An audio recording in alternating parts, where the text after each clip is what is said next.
ഞാൻ ഇന്ന് തമിഴ്നാട്ടിലെ ഹൊസൂറിലാണ്. വളരെ പ്രശസ്തമായ ഇൻഡസ്ട്രിയൽ ഏരിയ ഉള്ളത് സിപ്കോട്ട് ഹൊസൂറിലാണ്. മലനിരകളും ക്ഷേത്രങ്ങളും ഒക്കെ നിറഞ്ഞ നല്ലവരായ ജനവിഭാഗത്തിൻ്റെ ഏറ്റവും നല്ല പ്രദേശമാണ് ഹൊസൂർ.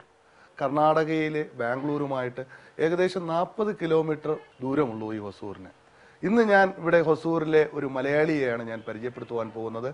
പാലക്കാട് ജില്ലയിലെ കൊടുവായൂർ എന്ന പ്രദേശത്ത് നിന്നും ഒരു ജോലി എന്ന സ്വപ്നവുമായി മറുനാട്ടിലേക്ക് വന്ന ഒരു മലയാളി.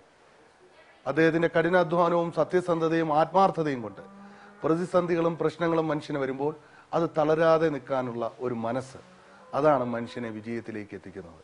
ഇന്നത്തെ ഞങ്ങളുടെ അതിഥിയും ആ പ്രതിസന്ധികളെയും പ്രശ്നങ്ങളെയും വളരെ ലാഘവത്തോടെ തളരാത്ത മനസ്സുമായി അതിനെ നമുക്ക് തരണം ചെയ്യാനുള്ള ഒരു കരുത്തുമായി മുന്നോട്ട് പോയ ജെറ്റ് ഗ്രൂപ്പ് ഓഫ് കമ്പനീസിന്റെ ചെയർമാൻ പി സതീഷ് ആണെന്ന് ഞങ്ങളുടെ അതിഥി.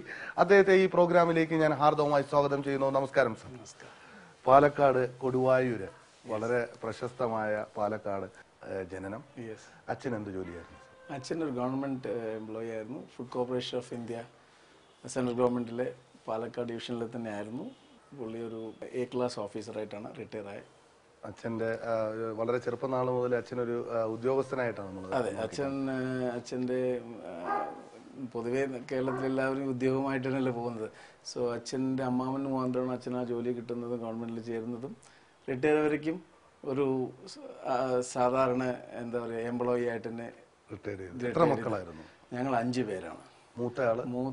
മൂത്ത സിസ്റ്ററാണ്, പാലക്കാട് തന്നെയാണ് സെറ്റിലായിരിക്കുന്നത്.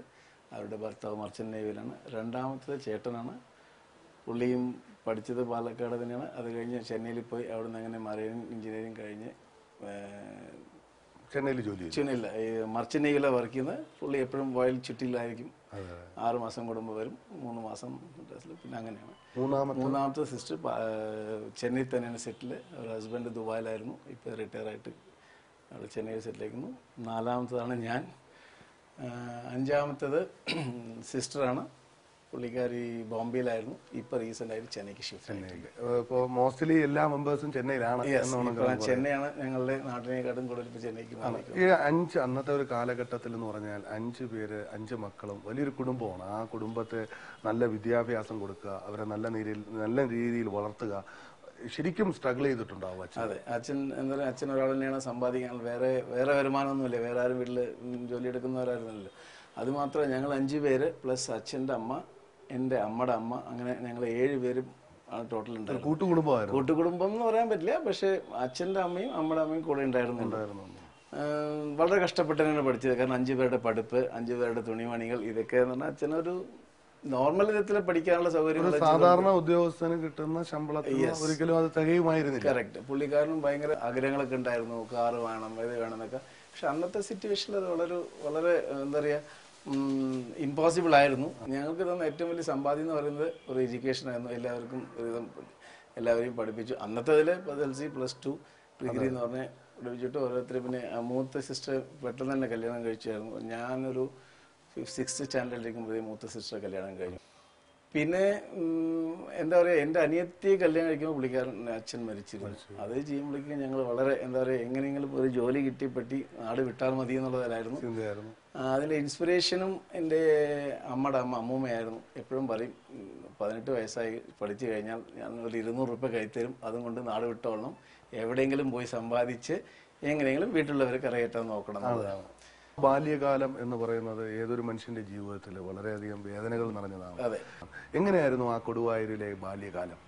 ബാല്യകാലം വളരെ അന്നൊന്നും വലിയ ആഗ്രഹങ്ങളൊന്നും ആ സമയത്ത്. നമ്മുടെ കുട്ടിക്കാലത്ത് എന്താ വെച്ചാൽ ഓക്കെ എങ്ങനെയെങ്കിലും പഠിക്കുക, വെളിയിൽ പോവുക, ജോലി എടുക്കുക എന്നുള്ളത് മാത്രമായിരുന്നു എൻ്റെ ടെൻഷൻ. കുട്ടിക്കാലം വളരെ നല്ലതായിരുന്നു. മീൻസ് നല്ല ഫ്രണ്ട്സ് അവരോട് കഴിയും എപ്പോഴും. പക്ഷെ അപ്പോഴും മനസ്സിൻ്റെ ഉള്ളിലുള്ള എവിടെയോ ഒരു ഇതുണ്ടായിരുന്നു, എന്നെങ്കിലും എനിക്കും വലുതായി ഫാമിലിയോ മീൻസ് നല്ലൊരു സ്ഥിതിയിൽ വന്ന് 4 പേർ അറിയപ്പെടുന്ന മാതിരി ഒരു സിറ്റുവേഷനിൽ വരുന്ന ഒരു മനസ്സിനുള്ളിൽ എന്നും ഒരു ആഗ്രഹം ഉണ്ടായിരുന്നു. യെസ്, അത് അന്നത്തെ കാലത്ത് അത് അറിയില്ലായിരുന്നു പറ്റുമോ ഇല്ല എന്നുള്ളത്. പുറമെ വന്ന ശേഷമാണ് മനസ്സിലാക്കാൻ പറ്റിയത്. ജീവിതം വളരെ സ്ട്രഗിൾ പിടിച്ച കാര്യമാണ്, എങ്ങനെ മുന്നോട്ട് പോകാമെന്ന്. പിന്നെ എപ്പോഴും ഒരു എയിം ഉണ്ടായിരുന്നു, ഒരു ഫോക്കസ്. എന്തായാലും തോറ്റു കൊടുക്കാൻ തയ്യാറല്ല. ആ ഒരു ഫോക്കസിലാണ് നമ്മൾ മുന്നോട്ട് പോയിക്കൊണ്ടിരുന്നത്. പാലക്കാട് നിന്ന് ഞാൻ എൻ്റെ ഡിപ്ലോമ കഴിഞ്ഞ് റിസൾട്ട് പോലും വന്നിട്ടുണ്ടായിരുന്നില്ല. ആ സമയത്തായിരുന്നു എൻ്റെ അമ്മാമൻ നമ്മുടെ ഇളയ ആങ്ങള അവരാണ് ഒരു കമ്പനിയിൽ ജോലി ഉണ്ടായിരുന്നു. പുള്ളിക്ക് ആ കമ്പനിയുടെ ഒരു ബ്രാഞ്ച് ഓപ്പൺ ചെയ്യണം ഇതേ ഒസൂരിൽ തന്നെയായിരുന്നു. അവിടെ ഒരു വേക്കൻസി ഉണ്ട്, നിനക്ക് ഇൻട്രസ്റ്റ് ഉണ്ടെങ്കിൽ ചേരാം. ഇപ്പോൾ അന്നത്തെ സിറ്റുവേഷനും എന്ന് വെച്ചാൽ നാട്ടിൽ വെറുതെ തിരിഞ്ഞു നടക്കുന്ന അർത്ഥമില്ല. എന്താണ് ശരി വന്ന് ജോയിൻ ചെയ്യാന്ന് പറയുന്നത്. അങ്ങനെയാണ് ഇവിടെ വന്ന് ജോയിൻ ചെയ്യുന്നത്. ഹൊസൂർ തന്നെ. ഇതുമല്ല, ഞാൻ അന്നത്തെ കാലത്ത് വർക്ക് ചെയ്യുന്ന അതേ കമ്പനി, അന്ന് വർക്ക് ചെയ്യുന്ന കമ്പനിയുടെ ഇന്ന് ഡയറക്ടർ കൂടെയാണ്.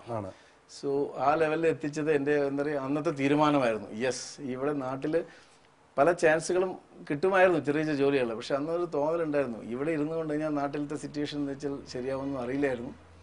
അതുകൊണ്ട് രണ്ടും കൽപ്പിച്ച് 19-ാം വയസ്സിൽ എല്ലാവരോടും മുന്നേ കണ്ണീരോട് പറഞ്ഞ് വന്നതായിരുന്നു. ഈ ഹൊസൂരിനെ സംബന്ധിച്ചിടത്തോളം ഏറ്റവും നല്ല മനോഹരമായ കാലാവസ്ഥയുള്ള സ്ഥലം.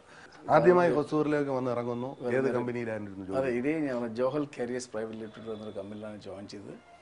ഒരു യാർഡ് ക്ലർക്ക് എന്നുള്ളൊരു പോസ്റ്റായിട്ടാണ് ജോയിൻ ചെയ്തത്. ഒന്നും അറിയില്ലായിരുന്നു. ഏത് വർഷമായിരുന്നു? ഒന്ന് 1989 അന്ന് ആദ്യമായി വന്ന് ജോലി യാർഡ് ക്ലർക്ക്. അത് ഞങ്ങളുടെ ഈ കമ്പനി എന്ന് പറയുന്നത് അശോക് ലേലൻഡുമായിട്ട് ബന്ധപ്പെട്ടിരിക്കും. അശോക് ലേലൻഡ് വെഹിക്കിൾ അയക്കുക എന്നുള്ള ഒരു കമ്പനിയിലാണ് ജോയിൻ ചെയ്തത്. എൻ്റെ ബാഡ് ലക്ക്, ഞാൻ വന്ന് ജോയിൻ ചെയ്ത ഒരു മാസത്തിന് കമ്പനി അശോക് ലേലൻഡ് സ്ട്രൈക്കിലായി. പിന്നെ എങ്ങോട്ട് പോകണം എന്നറിയാതെ ഇങ്ങനെ ആലോചിച്ചിട്ടും ഞാൻ തിരിച്ച് ഒരു മാസം കഴിഞ്ഞ് നാട്ടിലോട് എന്തായാലും ഇവിടെ വേക്കൻസി ഇപ്പം പണിയൊന്നുമില്ല, കാരണം സ്ട്രൈക്കാണ്. നാട്ടിൽ പോകുമ്പോൾ എന്താ പറ്റുന്നത് വെച്ചാൽ നാട്ടിൽ അങ്ങ് എത്തുമ്പോൾ എല്ലാവരുടെയും വരവേൽപ്പ് വേറെ മാതിരിയാണ്.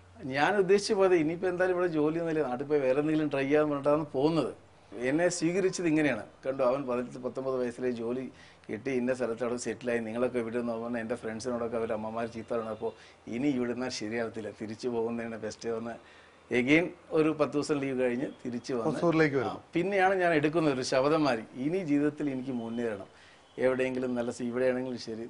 അങ്ങനെ ഒരു 6 മാസം ഒരു വർഷത്തോളം കഴിഞ്ഞപ്പോൾ ജോലി ചെറിയ ചെറിയ ജോലികളും ഇല്ല, ഇതേ ജോലി തന്നെ. ജോലി അപ്പോഴേക്കും അശോക് ലേലൻഡ് സ്ട്രൈക്ക് കഴിഞ്ഞ് തുടങ്ങി ഞങ്ങളുടെ ജോലികൾ സ്റ്റാർട്ട് ചെയ്തു. അങ്ങനെ ഇരിക്കുമ്പോൾ എൻ്റെ കമ്പനിയിൽ തന്നെ നാഗ്പൂരിനടുത്തുള്ള ഒരു ഭണ്ഡാര എന്ന സ്ഥലത്ത് ഒരു ഓഫീസിന് ബ്രാഞ്ചുണ്ട്. അവിടെ എന്നെ അങ്ങോട്ട് ട്രാൻസ്ഫർ ചെയ്തു. ട്രാൻസ്ഫർ ആയി പോവാണ് നോർത്ത് സൈഡിലേക്ക്. അവിടെ ഒരു 6 മാസം 8 മാസം കഴിഞ്ഞു. പിന്നെ അവിടുന്ന് ഡൽഹിയിലേക്ക് പോയി, ഗുരുഗാവ് അവിടെ ഒരു 6 മാസം കഴിഞ്ഞ് തിരിച്ച് 1 വർഷം കഴിഞ്ഞ് എഗെയിൻ നാഗ്പൂരിലേക്ക് തന്നെ വരുന്നു.